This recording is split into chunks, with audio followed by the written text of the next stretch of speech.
This is The Gorge. It is a podcast where my friend Sarah and I gorge ourselves on overanalyzing a topic. And what are we talking about this week?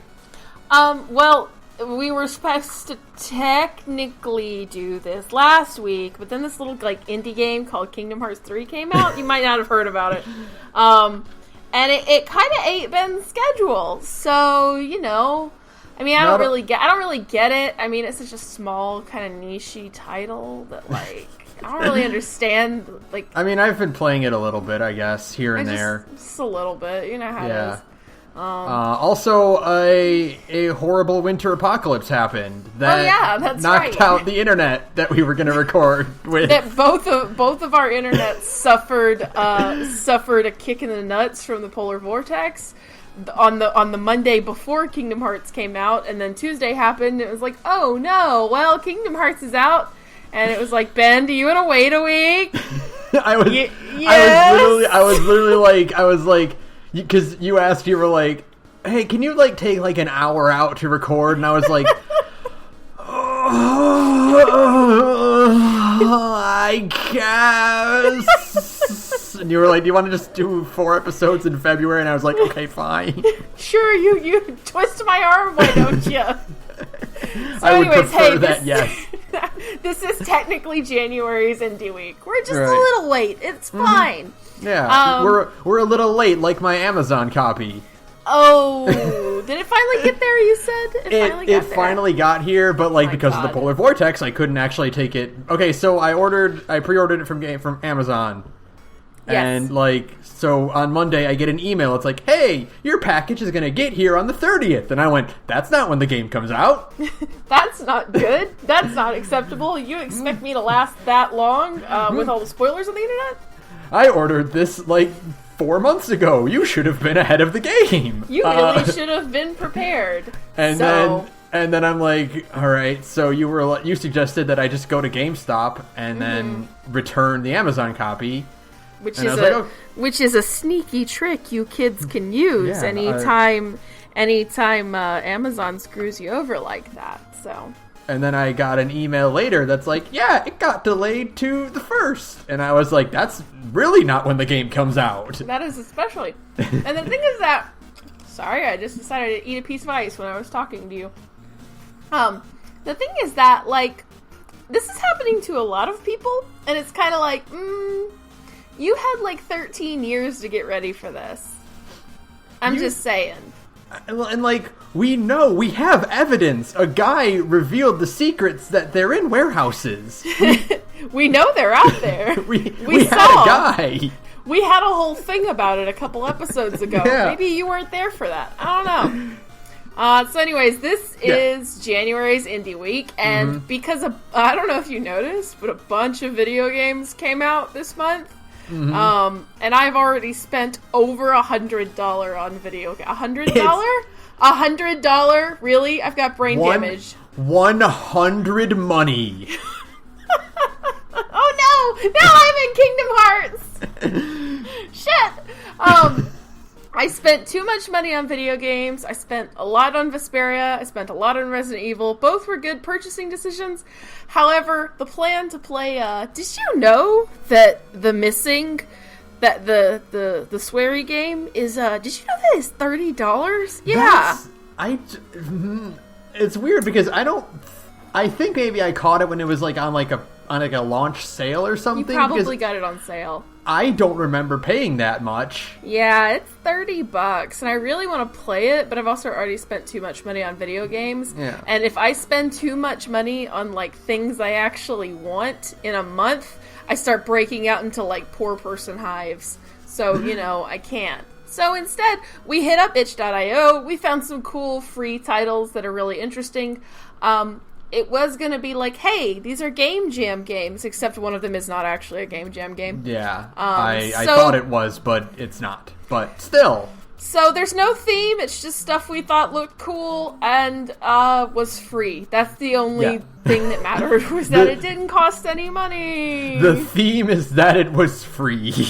The theme is that video games is expansive, and I don't have a lot of money. I gotta, like, pay bills and student loans and stuff like that. Hey, by the way, the Gorge does still have a coffee account. Yeah, I was about to say, if you want us to play video games, like specific ones, give us money and we can buy them. It's Ko-fi.com/THEGOR. You should come hit us up and give us money so that I can afford this habit.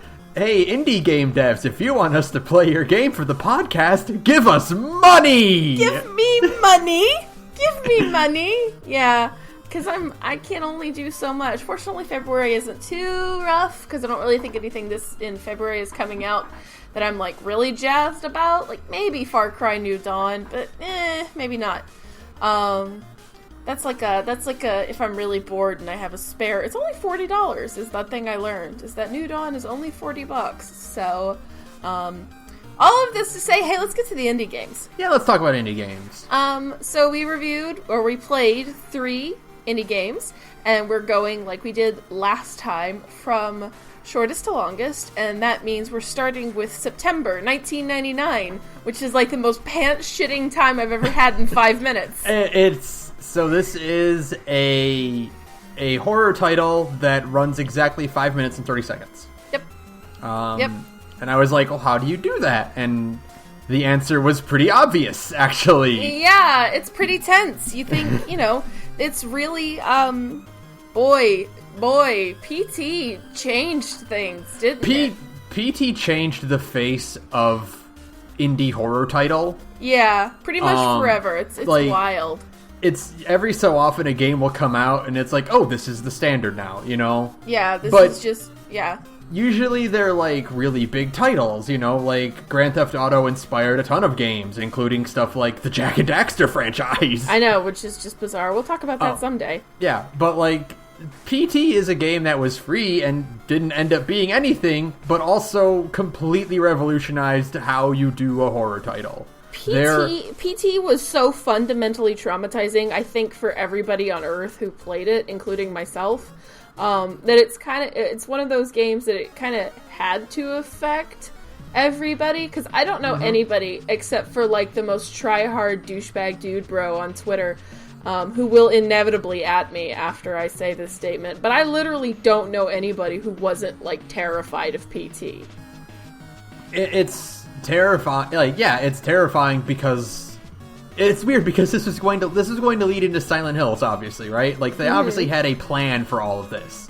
What you say? Yeah, but but what this ended up making was not so much like, oh, well, if you want to find out what the hell just happened, play the real game when it comes out. Right.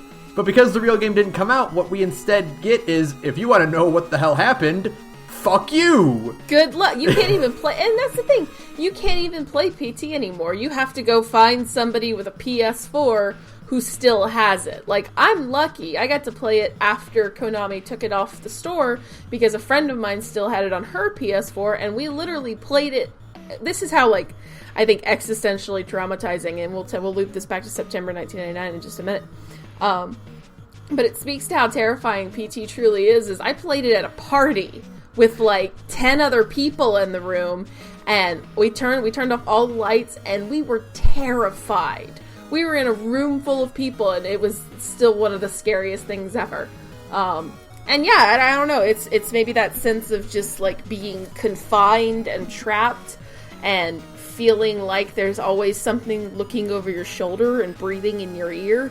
And now, I said I'd loop it back to September 1999. Boy, they captured that feeling really well in 5 minutes and 30 seconds. Yeah. They very much captured the idea of feeling trapped and feeling totally helpless and confused as to like who you are and what's going on. Yeah. What has happened and what you've done. Yeah, are you like because like when I was playing it, my instinct was that you're like a victim, that you've been like kidnapped and locked in this weird house and keep waking up around like horrible things, you know? But I know other people are reading it like you're the killer who butchers that person at the very end. And that's what I thought too. Like, I thought, well, because it's a found footage game, you are seeing it through the lens of a camcorder, which is still one of the scariest things you can ever do in a game. I hate it. I hate it. It works so well. I don't know what they did with the filter in this game, but it is disturbingly realistic looking. It's funny because I remember watching a video. I don't remember who made this video, but it was a video about the rise and decline of VHS to DVD.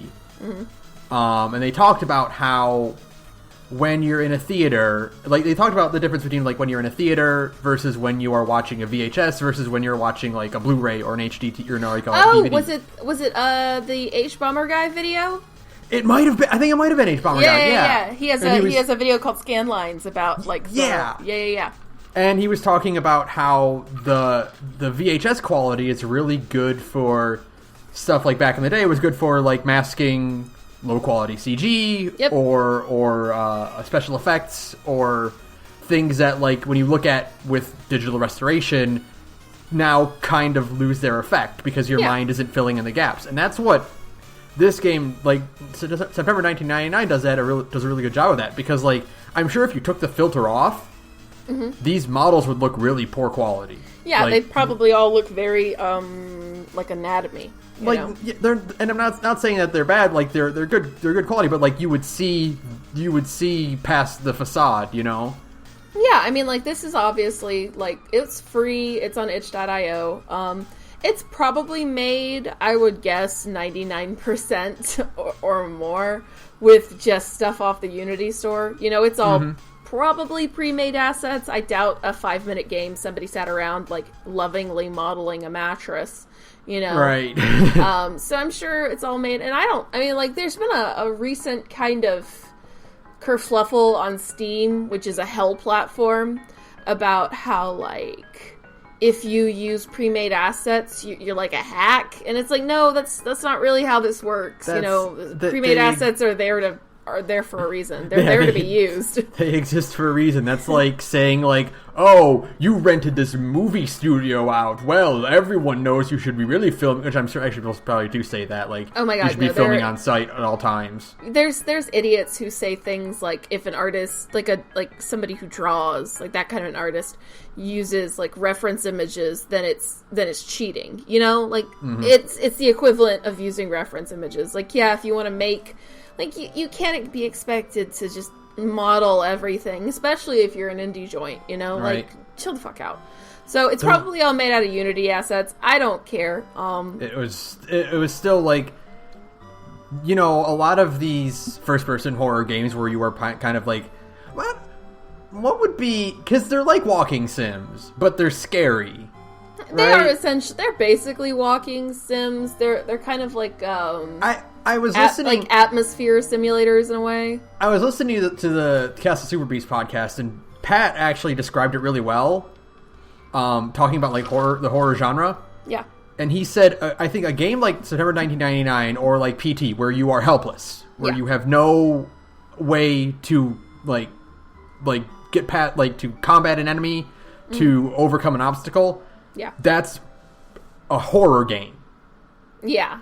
Whereas but a game where you get weapons is a survival horror. Right, yeah. Okay.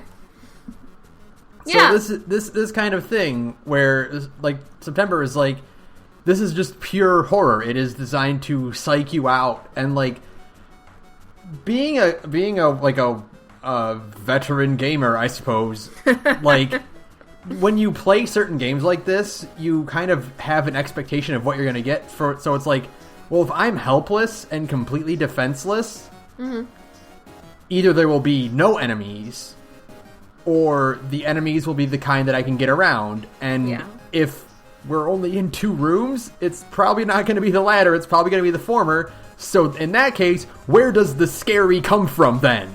Yeah, and it's not... when I was kind of glancing over, I didn't want to spoil anything, obviously. I mean, I know it's 5 minutes and 30 seconds, but I didn't want to spoil anything when I was kind of looking over the itch.io, but I don't like jump scares unless they're in a certain context, RE2. We'll talk about RE2 in 2 weeks probably. Right. And it has what are basically jump scares, like a ton of them. One of its main mechanics is kind of a jump scare in like an interesting way. Yeah. And I don't dislike those jump scares. That's kind of what Resident Evil is based around. Like, it always has had kind of like stuff that jumps out and makes you like, oh, Jesus. But I don't like jump scares in the context of these little indie games like that, because it just feels cheap in that way. You're just building toward kind of an inevitable conclusion. Right. And this avoids it. It kind of does that same thing of just like trying to Anatomy, which is obviously one of my favorite games I think we've ever like played on Indie Week. It's really good. It's really good. It's one of my faves. And it has that same idea of just the horror is the tension. It's the feeling of waiting for something to happen. It's that kind of it's that fear of like, you know, you're in trouble and you're waiting for the shoe to fall kind of thing. Something like that, except obviously magnified by like 11. So it's it's really like, and I mean, just you get no answers at all, and that's even worse because you're like, well, wait, what? The sound design is super good too, because there's a few times when I was playing it, I'm like, I wear these like when I play these games, I have these huge cans that I wear, and I can like feel.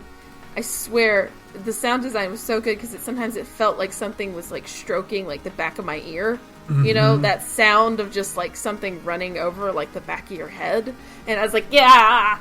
And I kept expecting to turn around and see something, but there was never anything there. It's all about psyching yourself out in a dark house, you know? Like, when you look at the spooky set of stairs leading down to, for example, my basement, you're really just, like, hyping yourself out and building it up to being more than it is. And that's kind of what September 1999 is built around. And it's good. I mean, the cool thing about this Indie Week is all these games are free, so I can literally be like, you should play it, because they're all really short, and it won't cost you anything. Yeah, and this one is exactly 5 minutes, 30 seconds long, so you can make the time. You can make the time. I say, you know, if you like PT, if you like the Anatomy, like, yeah, go play it. Why not? So.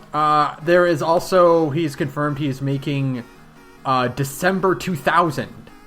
Ooh, that's exciting. So, it's like when I found out that Faith, by the way, Faith Chapter 2 has a demo out, but is not the full Chapter 2 yet, so that's why we're not playing Faith yet. Right, we will when that fully comes out, though, because I'm really interested to see what that's about. Yeah, I really, really like Faith, so that is really cool. Yeah, that's September 1999 by 98DMake. Okay. Which is a great name. It's a great name. And then look forward to December 2000. Cool. And is it 98DMake? Is that his itch.io like name? Itch, and he's on Steam as well. This game's actually on Steam too. Yeah, okay, cool. Radical. So that's it. Really short. There's not short game. Don't want to talk about it for too long. Yeah. Moving on to another really short game that doesn't have a lot to talk about, but is so charming that I kind of wanted like 40 more levels of it. Yeah, okay, so the next one is Unnecessary Evil, which is a Game Jam game by, where is the person's name? Why is it not listed here? Hold on, by Ava Abelieve. Oh, by multiple people. Ava Abelivier, Suliak Zenation, and Agraralden. We're sorry. Sorry, your online handles are probably very beautiful, and I'm sure they came from some really good OCs you had at an RPing forum. I'm very a long time ago. But it is a game made for this one, and the next one we're playing were made for Ludum Dare. Yep. And boy, I could have gone for fucking 50 more levels at this game. It really did not have enough screens. I know that was a Game Jam game, obviously. But just like, the concept was so fun. I was just like, this is great. This is so good. Like, I want these people to make a sequel and to just keep pumping out fun puzzle levels, because this is a treat. This is a really, really cool gimmick for a game. I was just having, like, fun the whole time with just such a simple little concept of, like, you've got, it's 5 people? Yeah. 5 people, and you can abandon any of them except for the leader character, and you just have to, like, leave all your friends behind if you have to get to the end of the game, and there's only, like, 5 screens, maybe less. Yeah, and it's super short, but it's so good.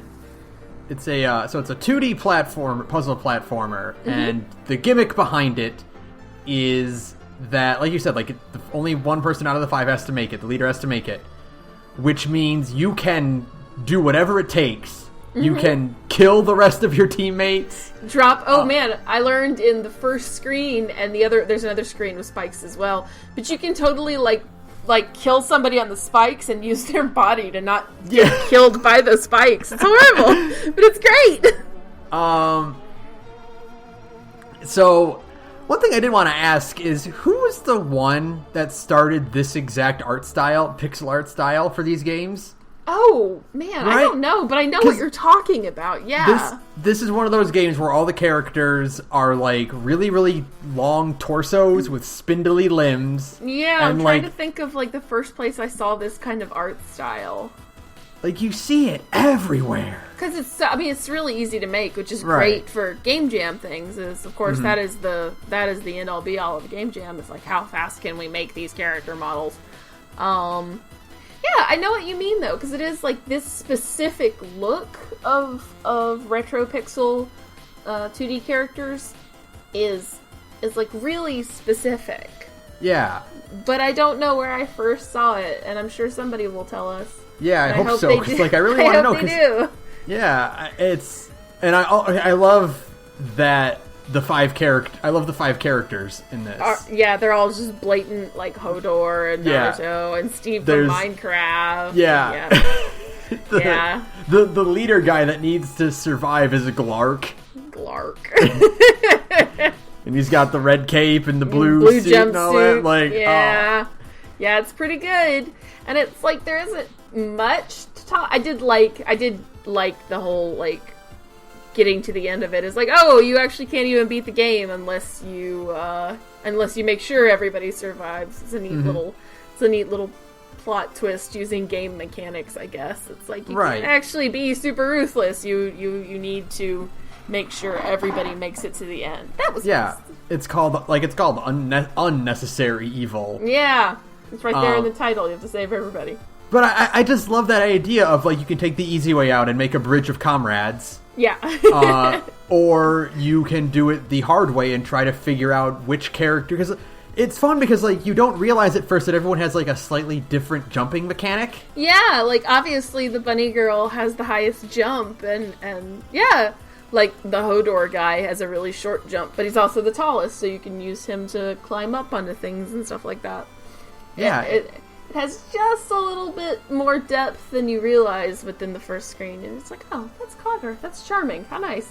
Yeah, it's really cool, and I would have. It's my favorite game on this list. Yeah. Mostly because, like, I can imagine the world where we have, like, fucking 50 levels of these one-screen puzzles that you have to kind of navigate through. Oh yeah, I can see a whole, like, phone game of this, where you have, like, tons of screens, and, like, you know, the one box puzzle screen. I could see, you know, building whole mechanics around having characters each do a thing to open the door, to, like, open a door or something like that. You know, like, this could be a whole game, and it would be cute and great if it was. If not, like, hey, it's a cool concept, and I'd like to see somebody else run with it too. That's the thing about game jams. It's definitely the kind of game that, like, you play and you're like, oh, I can do something like that. I could, or, you know, hopefully someone is either inspired by it, or, like, these guys just make more. Like, I would love to find out that they're making, like, more. Yeah, make a full version, because it is very charming and fun. And, you know, it'd be cool to have a full version where everybody has, like, more kind of subtle mechanics. Like, one character runs a little bit faster and not just jump, you know? I feel like if you had a full version of this game, you could have a couple extra mechanics added on that would increase the complexity and would be very interesting. Yeah. So, yeah, big recommend. Again, it's like free. Go play it. It also takes maybe 12 minutes to beat if you're stupid. Right. So, yeah. you know, if you're like kind of dumb like I am, or really not even dumb, I'm just really bad at like WASD platforming. Like, yeah, using like W to jump. Yeah, and then to like push to jump to the like right using WASD is just not a thing I have ever been good at ever in my entire life. So, you know, like a controller maybe would be great. Mm-hmm. Yeah. So that's what kept tripping me up in a few rooms, is that I just kept on like just walking off an edge on accident. I'm like, damn it, no, restart. Yeah. Fortunately, there you can just press R to restart the level. Yes, thank God. So yeah, it's really, really cool, and I hope they are inspired to make more. I hope, you know, there's a lot of YouTube videos for it, so people know it's popular. Yeah, it's interesting. There's a lot of people playing it. There was one I was just kind of curious to see if you get an ending where if you make it to the last screen without all of your friends, do you get like a special thing? But I didn't see one. So I guess it's just like a non-standard game over kind of thing. Mm-hmm. But in the process of looking that up on YouTube, I found one guy who I think was speaking Spanish. I don't know. I'm sorry. And it was like the horrible Markiplier version, like of just like overreacting and zooming in on things on screen. I was just like, oh God, I stumbled into the hell part of YouTube. Turn it off. Turn it off. You got the "What's up, gamers"? Yeah, I got me a "What's up, gamers," except it was in Spanish, and I was like, no, I don't want to be here. You're gonna fuck up my recommendations for the next 6 months. Delete, set me free. Yeah. Oh, you like this guy's videos? Why don't you watch him play Fortnite? Oh God, no. Yeah, hey, Tangent, have you seen that post on Twitter that's like, what are their names? I don't know. Like Jacksepticeye and Ninja and the other guy who I don't know his name at all. They're like, this is the same person. Like, I don't trust any gamer dude now who has like their hair perfectly coiffed and is like a crazy color. I'm just like, back, demon, get back. I just love all the responses to that were like, it's Huey, Dewey, and Louie, or like it's a Mass Effect ending, or like Flora, Fauna, and Merryweather, and like there was the Triforce Heroes one. Oh, that's a good one too. No, like I said, my personal favorite is that those are just the Mass Effect. Yeah, they're just the Mass Effect. It's just Mass Effect, you know. Just as disappointing and overhyped. Oh man, you stole my joke. I was going to say that. Rude. How dare you use friend powers to read my mind and jack my jokes? It's so rude. You gotta be quicker. I gotta be faster on the draw, man. That's what sucks. But yeah, no, unnecessary. This is gonna be a short episode, isn't it, Ben? It is, yeah. Unnecessary Evil is cute and fun. It's on itch. You should try it and see how like charming and what a neat little concept it is. And leave a bunch of comments like, "Hey, make more." Now that you are not bound by 72 hours, make more. I can't even imagine making anything in 72 hours, much less like a game. I feel like that would be a good way to make yourself sick. Mm-hmm. Yeah, I can imagine these game jams are not something you do on the regular. It's mostly like, that was really fun. I'm gonna sleep now. I'm gonna take a nap for the next year now. Thanks, bye. Okay, last but not least, since we're making progress, is probably the most substantial of them. It takes about 25 to 30 minutes. Maybe 40 minutes if you're, you know, I saw some YouTube playthroughs that were about 45 minutes, but I got through in 25 minutes because I'm a pro gamer and I'm good at video games, I swear. And that is Nonsense at Nightfall it is by Siegfried Crows. Yep. And we'll be linking all of we probably will link all of these games in the description too. For sure. And boy, this is just a Pokemon. Boy, like, yeah, I mean... These are just Pokemon assets, These are Pokemon... Which is fine. Yeah, like, this is very, very evocative of the Red and Blue era and of, like Harvest Moon for the Game Boy. Yeah. Did you see the Smash Brothers references in the Pokemon reference? Yes, I did see those. I saw the Smash Bros symbol and I was like, they knew what they're doing. Okay. Mm-hmm. Yeah. It's definitely nonsense. I liked it. Yeah. It was it was definitely the kind of game that when you learn they made it in 72 hours, you're like, oh yeah, okay, now I understand. That tracks. Yeah, it's definitely, but it's like fun and cute. Yeah. And charming. I love the Game Boy aesthetic. I think that is an underused aesthetic compared to like the NES era. Yeah, on the SNES. Yeah, we have a lot of 16 or 8-bit and 16-bit platformers and RPGs and stuff like that, but we don't have anything that like utilizes the two-tone that the Game Boy was capable of, you know? Yeah, that actually is kind of a shame. I would like to see more games kind of, the way that like Shovel Knight and Bloodstained Curse of the Moon are technically making games like within the limitations of the platform, like of like I know that Shovel Knight only uses the colors available to the NES, right? Right. And except with like a few extra, like a little bit extra sound and like parallax scrolling in the background that the NES could just never do without setting itself on fire. Yeah. That if you brought that back, they'd be like, that's sorcery. You can't do that. Dark magic. How dare you? But stuff like that. But I would really like to see more games try to do that for the NES. Not the NES, the other one. The Game Boy. The Game Boy, yeah. Where, like, they make things entirely within the limitations of the Game Boy. Because I think sometimes limitations lead to really unique concepts and mechanics. Like Shovel Knight. You get very cool looking games when you play to the strengths of the system you're trying to ape. Which is kind of a non sequitur, because I think Nonsense at Nightfall does do that, but I think it's more just because those were like the assets they had available to them. I don't know how much of this is like drawn, how much of this it seems like the bouncing cheese was something they made and it's adorable. Yeah. That cheese bounce animation is so delightful. You can tell, like, I think a lot of this is probably assets that you probably get. I know there are a lot of Unity 2D sprite assets. And obviously a lot of these would be edited because they're all two-tone, they're all browns and stuff. They'd have to edit it for that. But, like, it's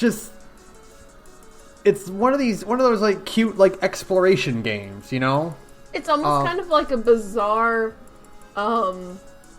escape the room game.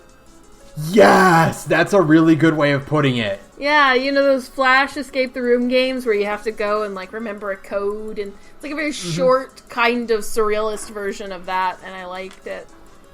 Yeah, I did. I like that there's like a weird tower that leads directly into space. And there's aliens that just kind of show up. And the main theme that plays when you're wandering around is like shockingly catchy. I'm just like, I was really happy that it was catchy because I'm going to be hearing this a lot. I'm going to be hearing this on loop. It better be good. Oh, it is good. Yay. Yeah. It's neat. I like any game that makes me remember numbers too. I mean, I know that is such like a low bar to climb or to scale, I guess. But like, any game, speaking of Resident Evil 2 is a game that very much has been making me, like, write numbers down, or at least take pictures of them with my phone. Right. And yeah, any game that makes me, like, it's like, you have to remember this phone number, we're not going to tell it to you. I'm like, that's nice. It's like 1998 again. That's good. Because most of the time, these days, they just like, oh, your character knows it. Here, input it. We'll input it for you. No, you gotta remember that phone number, idiot. So, yeah. I like stuff like that. I'm a sucker. I loved that, like, literally, like, almost everything could be interacted with. I love that. I love when your character has like a little line to say about an object in a room.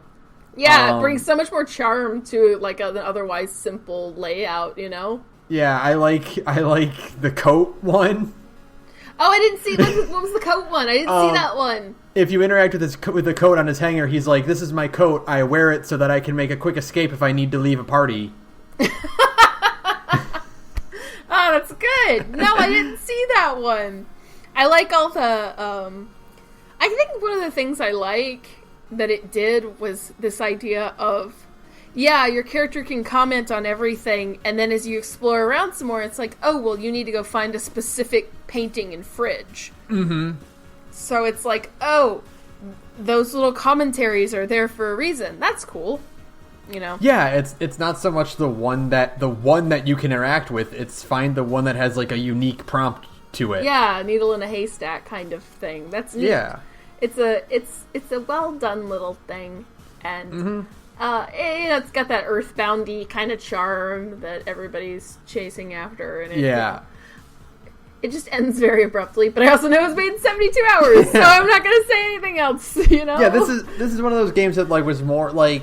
You know, when you get a lot of these Game Jam games, like, you can kind of feel like, okay, well, this guy just had an idea, and he wanted to make a game around the idea, you know? Yeah. Whether beginning, middle, or end doesn't matter. Like, as long as the core thing that they wanted to develop was in the game, you know? Yeah. Like, Unnecessary Evil has its gimmick, and it's short, and doesn't have, like, a satisfying ending to it, but it's got the gimmick in it, and the gimmick is really fun and impressive. So... You get this one, and the gimmick is the wandering around and the shape-shifting and the slow progression of that, you know? Yeah. The utilizing your abilities as a different object. As a piece of pizza. Or as a whole pizza. Putting yourself in an oven to cook yourself a little bit more, to give yourself to an old man. That's pretty good. Those little things. And it's fun to, like, when you initially get free reign because of the magical key that's just kind of, like, hanging out. It's like, I'm going to unlock everything for you. Oh, okay, sure. I like that they're like, I'll see you in another game, maybe. Oh, okay, bye. I like the initial, like, exploring around and just kind of, like, sniffing things out. And then, like, later on when you find something, your brain goes, oh, I know where there's a phone. Like, I like any game that kind of appeals to making me feel even a little bit smarter than I actually am, because I am dumb as a bag of rocks. Right. It's that thing of like, I know where that is without needing to use a little mini-map to find it. I am smart. You know? I am good at video games. I'm important. I'm a detective. Alright? Like, it's the same feeling you get from the Return of the Obra Dinn. Anytime my idiot brain goes, oh my god, I figured it out, that's when I'm happy. And no one needed to hold my hand or anything. Nothing. Yay! I'm a dumbass. It's fine. You know, I'm idiot pride. Sometimes I'm really grateful for, like, thank you for making a marker, like, on my HUD so I know where to go again, because I would have forgotten. I would have forgotten again. Yeah, but not this time. No, sir. I know what I'm doing. Okay, I'm sorry for bringing it up, but I'm getting that a lot in Kingdom Hearts 3, where it's, because one of the, you have to find the you have to do all Jiminy's journal to get the secret ending, right? Mm-hmm. Because I'm not a bitch and I don't deserve the bitch ending. Yeah. My hand is not a withered claw. So you have to find, like, the little hidden Mickey symbols everywhere and take a picture with your smartphone. These maps are big. They're big. They're really, really big, and the symbols are very, very small. Yeah. And it's not always, like, immediately clear, like, where I'm supposed to be looking, because they can be on anything or anywhere or any angle. Fucking in the skybox, they put some, and I'm like, really? Please? Isn't it like, it's like you have to find 90 on easy. I think it's 60 on normal and only 30 on proud. Right. To unlock the secret ending. Right. And like by normal gameplay, I got 15. Oh no. So I'm like So I'm like looking at some of them, and I'm like, there's literally no way I would have found this without looking up how to find it. Like, I would have never, ever, ever, ever seen this because this game is fucking huge. Oh no, I'm actually a dumbass. Maybe I do deserve the bitch ending. Maybe I do deserve... No, because if you get the bitch ending, you gotta find 90 of those things instead of... You should have played it on hard. I should have. I'm probably going to do my next playthrough on hard. But yeah, but that's... Like... That's an example of it where it's like, please put markers on my map somewhere. Please, but in a game, I'm begging you to hold my hand. But in a game like Nonsense Nightfall, it's actually like relatively contained and small, and like you're like, oh, I am a smart person because I remember that there's a phone in this room, and I know there's a phone book in my room because I looked at all the things. I remembered extremely basic information because I don't have brain damage. Look, it's fine. It's all good. As long as I get that little bit of, like, I'm smart, then it's okay. Who cares, you know? Yeah. There was one puzzle, or one little thing that I, like wandered around forever to find. What was it? You have to find the one special book on the bookshelves. Yeah, I think I just got lucky. It was, like, the second room I checked. Right? Like, I'm just like... Okay, did I clear out... Like, I did that sweep where you're like, okay, well, I've interacted with everything of note in this room. Mm-hmm. And then I've interacted with everything, and I just missed the bookcase. Yeah, that's the thing that happens. And then I'm like, but I looked at everything. I looked at everything. That's when you gotta double check. You gotta do it again. You gotta make a second sweep. Mm-hmm. That's how it works. No, I literally just got lucky when I was, like, looking around for the book, and I found it on, like, my second try, so it's fine.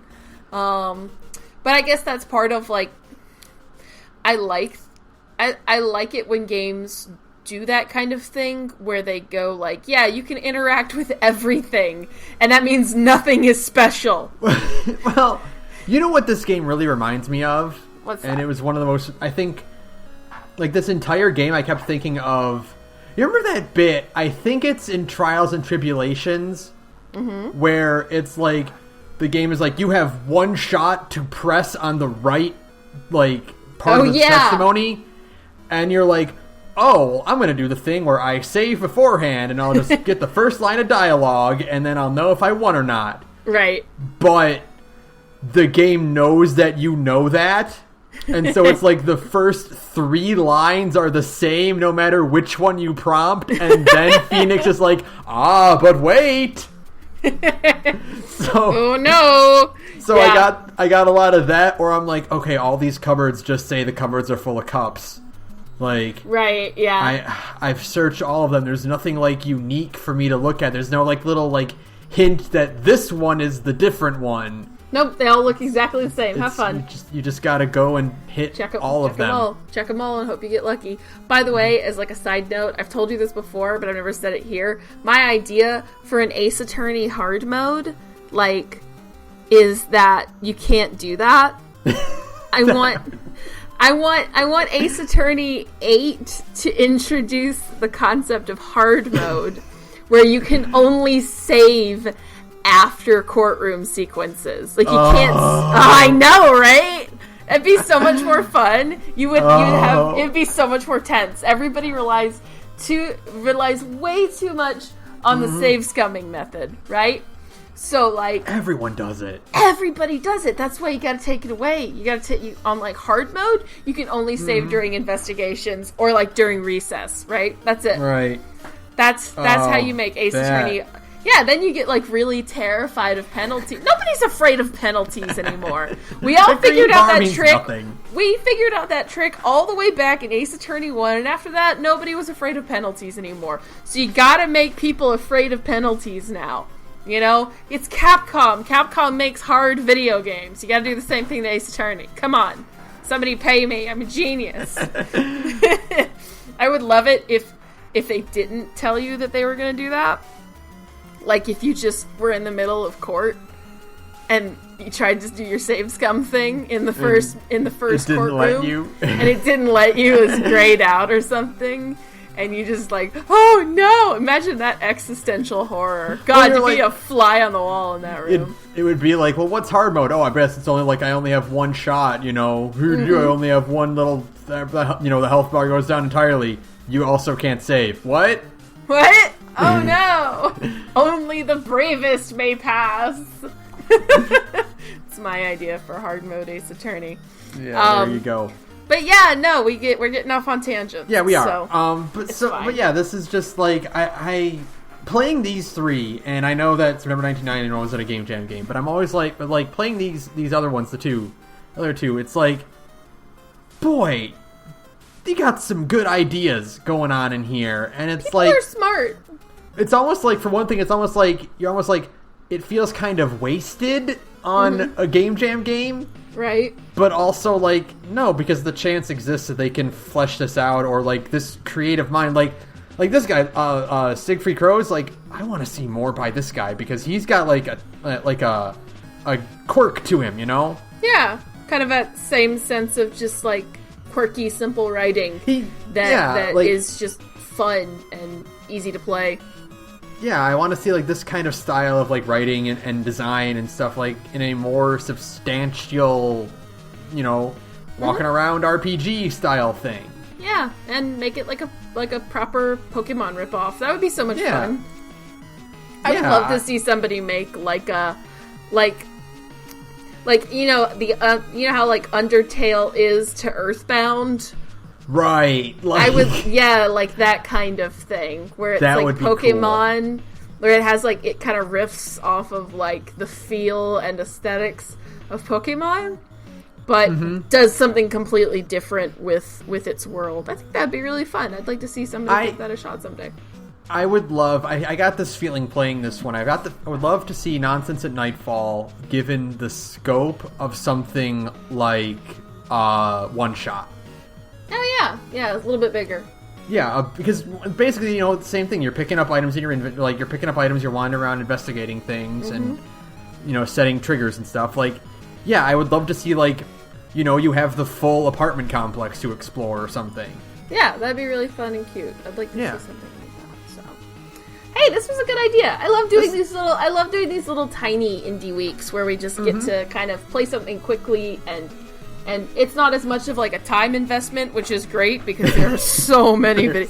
I don't know if you know this, but a ton of video games keep coming out. It's a little absurd. It was funny because, like, you know, we're playing fucking Vesperia and Resident Evil 2, and I'm playing Kingdom Hearts 3, and it's like, oh, well, you know, I've got time to do a lot of these, and then I'm like, you were like, yeah, Devil May Cry 5 comes out in like 2 weeks, and I was like, what? Well, the demo comes out. The demo comes out in 4 days, and then then after the demo, Devil May Cry 5 is out in a month. It's like it's like less than a month. It's like a few days. March 8th. Oh, okay, yeah. So March, so it is a month. It's about a month. Yeah. But it's like, that's earlier than I thought it was. I thought I had more time. Or, as they say, there was finally time enough at last. It's not fair. It's not fair. Yeah, it's never fair. The beginning of the year is just when, like, publishers just decide to unleash all these fucking games on us like a nuclear bomb. And I'm just like, I don't have any time. No, because I'm thinking of it now, where it's like, at least you've got Kingdom Hearts 3, RE2, and Vesperia, and he's putting the Vesperia disc in, and it's like your PS4 hard drive is full, and he's like, it's not fair. It's not fair. Oh man, no, we can't. Oh wait, we have to get off on this tangent though, just to close it out for the night. Since you brought up Vesperia, boy. Installing Vesperia, it was like, hey, remember that time, once upon a time, when it only took like a gig to install a game to your hard drive? The Vesperia download is only like 1.5 gigs. It's a baby. It's like a little baby game. It's adorable. That just reminds me that the fucking Quiet Man was like 30 gigs. What happened there? I need an explanation. To this day, I still need to know what happened with the Quiet Man. It's gonna be one of those things that haunts me, like PT. I'm just thinking about it now. I only have, I never upgraded my hard drive for my 360. It's a 20 gig 360. And it never filled up. Never ran out. I was good. Never ran us, man. Video games got crazy this generation, size-wise. Boy, I can't wait until we figure out some sort of quantum computing bullshit so I can start, not needing to download to, systematically erase games off my hard drive. Fucking juggle games. Oh, God. Yeah, I made that huge mistake. I, uninstalled Fallout 4 for my PS4 because it's I have it on my PC now. I don't need it. And then I was shit, I need to go check something in my Fallout 4 save on my PS4. So I had to go reinstall that whole beast. Shit. I will say the one nice thing about that is that the save files are fucking kilobytes. Yes, thank God. Unless you're Resident Evil 7, which are absurdly huge, by the way. You don't know that because you don't own it. But I do. They're crazy. They're megabytes per save file. Well, that's still, not that bad. Yeah, well, if you have a bunch of them, they add up. Yeah, I guess. If you do that Patrick Boyven thing where you're, rotating 40 saves, you're shit. So you have to go delete a bunch. That's what happened to me. Don't do that, kids. RE2 is not like that. Yeah. Anyways, boy, tangents. Yeah. Anyway, the point is that, all three of these games are really cool and really free. Yeah. Really and if anyone is in the mood for anything, itch.io is fucking great for these honestly. games. Just people undersell itch. I know that it's because there's a lot of unfinished stuff on there, but because there's a lot of unfinished stuff, you also get a lot of really unique and experimental and just kind of fun, low commitment games. It's not the same thing as Steam. Even the games you do pay money for on itch are all really cheap and pretty simple. And it's just a sense of just there's really lots of kind of cool, unique ideas being put on itch. So yeah, go give it a shot. Go get an itch account and try a bunch of different games. Go play a bunch of Otome games. That's what I'm gonna do. Yeah, there you go. Play a bunch of visual novels. That's one of my favorite things about itch. Whoops. There's tons of them. They're everywhere. Oh, God, they're everywhere. It's kind of cool. What a weird time to be alive when suddenly everybody's making visual novels after 20 years of nobody know what the fuck those are. Thanks, Hatoful Boyfriend. What a weird thing to say. Or, Hatoful Boyfriend, or what was the Dream Daddies? Not that one. The one that was the 4chan one, where it's all the... Katawa Shoujo. That one, yes! Yeah. There's it's kind of like Katawa Shoujo is for boys and Hatoful Boyfriend is for girls. Yeah. Oh, God. All those the internet's so goddamn weird. It is. Sure, date a bird. It's fine. This episode is weird. It's just us kind of rambling about weird bullshit for 52 minutes. It's fine. Yeah, so I guess that'll do it for us then? I guess. We don't have any more non sequiturs to dive into that I can think of right now. No, this is a nice brief one, and it's nice. It's nice because we've got a bunch of games that we're gonna have to hardcore talk about the next 2 months, and it's gonna suck. Yeah, so that'll do it for us. Thanks to Visitor for using background music. You can follow us at The Gorge Podcast or at Radio Inactivity. Oh my God! You actually name dropped my Twitter. Yeah, I can't believe I was like, I should do that. It's okay. I'm kind of like the Dave Anthony to you know how there's a Twitter account for the Dollop, and then there's a Twitter account that that's just Dave Anthony, and it's just Dave Anthony screaming at people on Twitter. That's kind of what my Twitter account is. So, I don't really expect anybody to promo mine, but sometimes people stumble across it and be like, why is she so angry? Many, many reasons, my friends. Many, many reasons. Anyways. Yes, that'll do it. And then you can email us at thegorgepodcast@gmail.com. And if you want to listen to other weird, quirky games that they cycle through constantly, you can listen to Sarah's other podcast. Hey, that was a pretty good one. Hey, I'm in another podcast called Big Gay Nerds, where me and a bunch of cool queer friends get together and we play tabletop games. Right now, we are playing Fate Core. which is definitely one of the more interesting systems I've ever encountered, and I'm really looking forward to trying it out. We're playing as knights at a tournament. That's right! That's right! We're having a tournament arc! Yeah, baby! We've reached maximum shonen. Okay, so in my personal D&D game that I'm running, right. We wrapped up our tournament arc like a few weeks ago. Yes. And due to trying to schedule like 7 people, our resident note taker looked up like in the middle of like my final like, you won the tournament and blah blah blah. She goes, hey, I'm just looking at my notes and we started this chapter literally last year. And boy, that sure sounds like a tournament arc to me. And I was like, oh no, this is what always happens. Anyways, yeah. We're at Big A Nerds on SoundCloud, and you can find the links to the rest of our social media from there. Thanks. Yay. Alright, so that'll do it for us. What do you got? You want to go on another, like, non sequitur? Go for it. Man, fuck Randy Pitchford.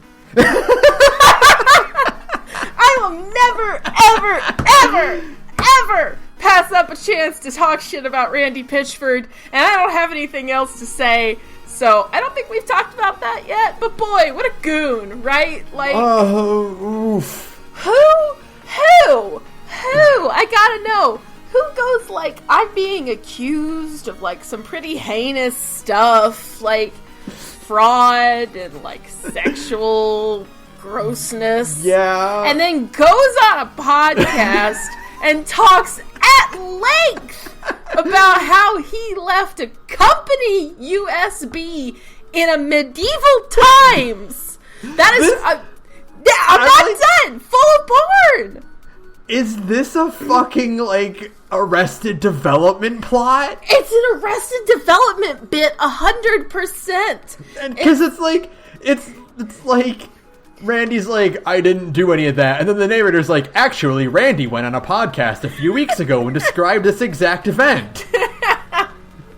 That's exactly what it is. This is just a bad Arrested Development bit.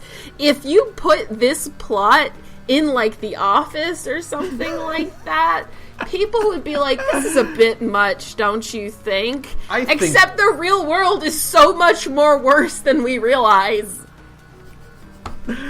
Oh. Fuck you, Randy. Fuck your stupid magician bit. There was a tweet from like someone who works at Gearbox, and like all it said was, "It's true." No, it's Claptrap's voice actor. That was it. Yeah. It's Claptrap's voice actor who's like confirming it straight up, like it's all true. He didn't clarify what. He didn't specifically say what. All he tweeted was, "It's true." I mean, but what else could he be referring to? There's nothing else he could possibly be referring to. Randy Pitchford is like a pervert and a monster. Oh and my god. His stupid magician bit and his stupid face and his sycophantic little followers. And I've talked shit about Randy. I don't like him at all, for good reason. I dislike Randy before it was cool. I have that claim to fame. I was calling him a disgusting capitalist long before everybody else was calling him a pervert. So, I've got that going for me. I had to put up with his little bitch boy followers, his fucking chuds, these hogs with they have a dog's brain. No, that's an insult to my dogs. They're all like lizard brained, just like rolling around in the mud. I can't stand these people. I can't stand Randy Pitchford and this fucking magician act. You know, fuck you, Randy. Fuck you, Randy Pitchford. Boy, that was really off topic. That was fine, but it was fun. I hate that guy. I hate that guy. I really hope he goes to jail. I just hope he goes to jail, and I hope like Gearbox gets to make a good video game for once.